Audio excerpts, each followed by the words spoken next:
Hello, welcome back to my channel. My name is Eva and this is Harley. Harley is almost 2 years old, my little girl. I kind of treat her like my third daughter. It's crazy. Anyway, I don't know if she's gonna stay with me here or not. If you are new, please subscribe. This channel is fully dedicated to her and also dogs in general. Today we will talk about crates and why I don't crate my dog.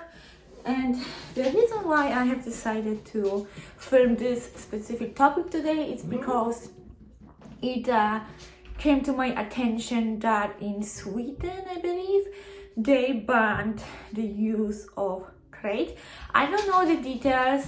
I did not really follow up. I didn't look for any information, but I got recommendations on YouTube to watch Zach George video about banning the crates and his response to that. So I will touch his response as well. If you don't know him, he is a positive only trainer. He is very much against tools, prank collars, e-collars, all of that, and he supports banning those tools. So I was curious really what he has to say about crates, because I know that he does use crates. I watched his video when I had a puppy, when Harry was a puppy, and follow his advices and all.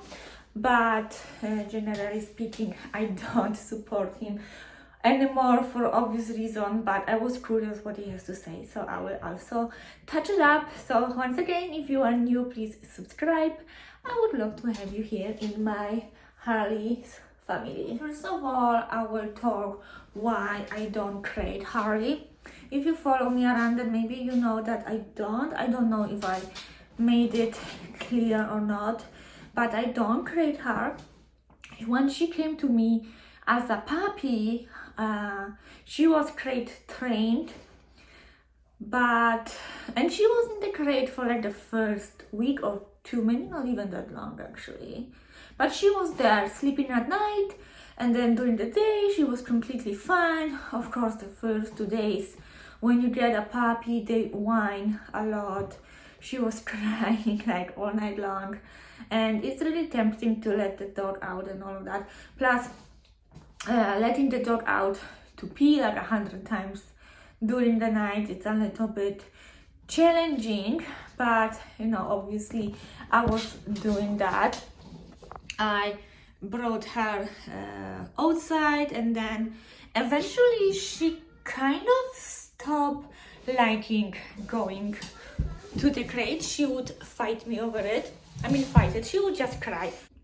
I had a perfect spot under the bed where the dog absolutely loved to come and just lay down over there, and she would just fall asleep and be quiet. But yeah, at night I didn't want her to roam around the house, so the crate was perfect, but she really preferred the spot under the bed. And yeah, she was pretty good. She would stay there asleep all night, and just every 2 to 3 hours I would let her out as needed, as she was puppy obviously. But I would just put a timer on my clock and not waiting for her to wake up on her own, because obviously you have to be fast when you need to train your dog to go outside. Oh, she's so sweet. She's like the sweetest girl ever. Look at that. He's the best dog. Anyway, so once she find that spot under the bed, it was game over. She would prefer it so much more over the crate, so I eventually gave up, and she wasn't crate ever since. When I'm leaving the house, I have to make sure that there is absolutely nothing in the bedroom. Yes, so kids' toys, anything wooden for her to bite. She wants to go. You're bored over here, aren't you? So when I'm leaving, I have to make sure there is absolutely nothing in the room. no children's toys, anything like wooden she could bite. She doesn't distract when it comes to furnitures. She doesn't bite them or anything. If she would be biting stuff like that, expensive stuff, then I would have to obviously crate her, but she doesn't do that, so that's huge. And I just have to make sure that there is nothing there. Eventually I want her to be able to roam all over the house when we're gone, but she's still quite young and I'm afraid she would get into my shoes or something. She did pull out my shoes from the closet and bite one pair of shoes, so there is definitely some damage done that could be very easily avoided if I crate her, but it's too late now. I would have to definitely teach her from the scratch. But the main reason why I don't crate my dog is because I'm coming from Poland, and in Poland crates are not something what we do, or at least it wasn't 10 years ago. I don't know now, maybe things change, but 10 years ago putting a dog in a crate, it would be very abusive things to do, okay, in my mind. Then when I came to Canada, my husband's old dog, she was in crate for 8 hours a day, or even more when he was leaving to work. And I also found it like abusive as well, especially that she had separation anxiety. And I know crate can be great for separation anxiety, but I think in her case she was there a little bit too long, and but she loved the crate, okay? That was like the only place where she would not poop or pee in the house. Anyway, for me, so first thing is that in Poland I wasn't used to the crates, but also the second thing, I have a little bit of an anxiety of people breaking in to the house and stealing my stuff, or harming my family. And that's one of the reasons why I want a dog like that, Dogo Argentino, to have this ability to protect its family if needed. But yeah, what good is the dog if it sits in the crate? Now I know that there needs to be some protection training involved in all, but at that time when I was deciding if I'm gonna crate or not, I didn't know that. So anyway, yeah, I would rather have the dog sitting on the couch and be ready if anyone wants to come and harm my family. Later on I learned that also the age is very important for the dog to have ability to protect my family. So like 18 months, 2 years old plus, anything under that, it may not, it may get scared as well. So here it is, but I wasn't informed enough. But regardless me not using crates, I think it is fantastic tool.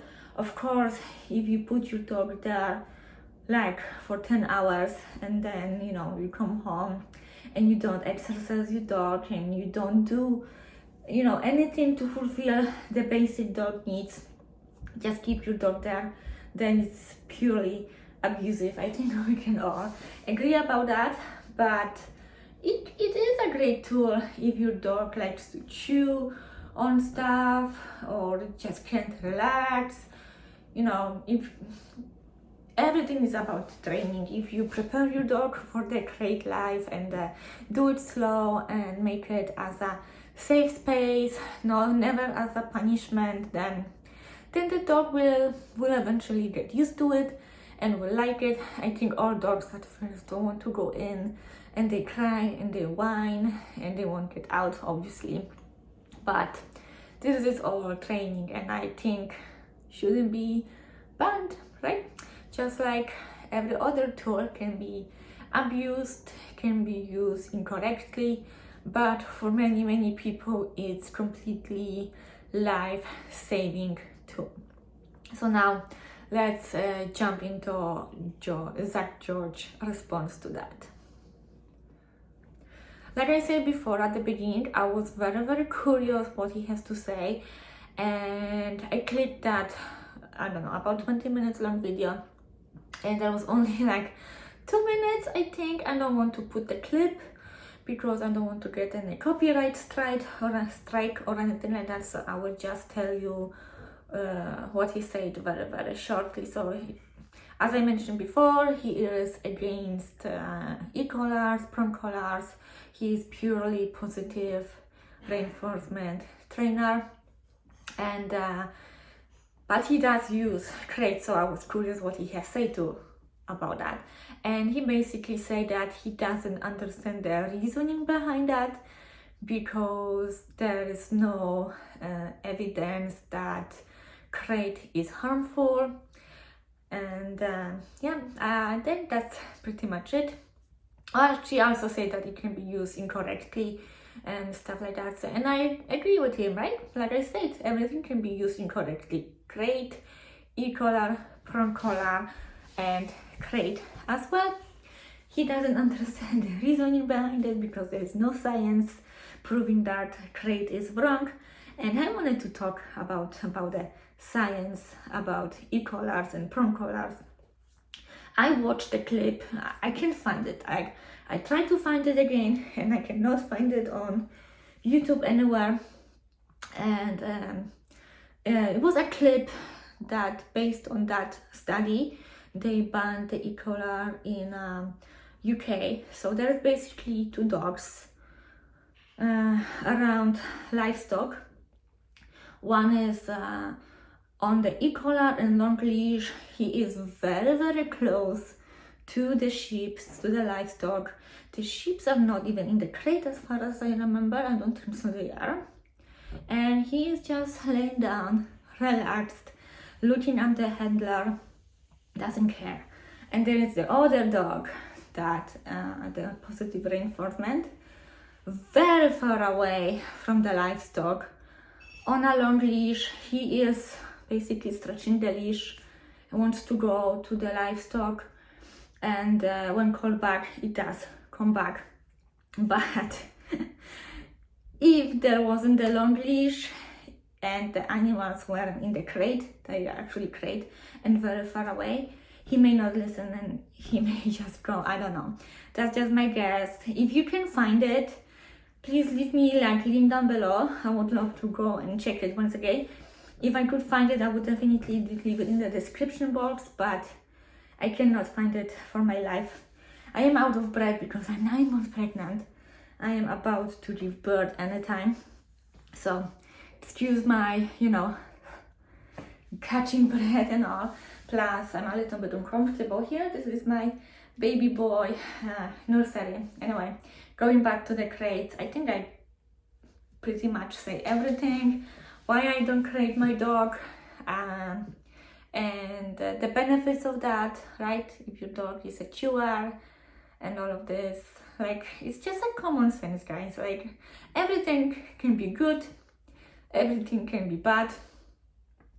Dogs require training on everything we want to get them used to and stuff like that. So banning a crate just because someone keeps the dog 24 hours, 7 days a week just doesn't have sense.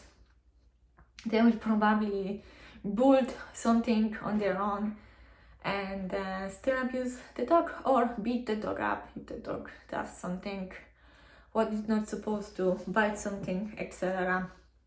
So I don't know, really. I think that's it for today. I'm sorry if this video is a little bit chaotic. I actually wanted to take a little bit maybe of a longer even break, but it's been a while since I posted and I missed it. So thank you so much for watching. I hope you enjoyed it. Let me know down below what you think about crate banning and tools banning. I would like to have some conversations in the comment. And for now, this is it. Thank you guys. Bye.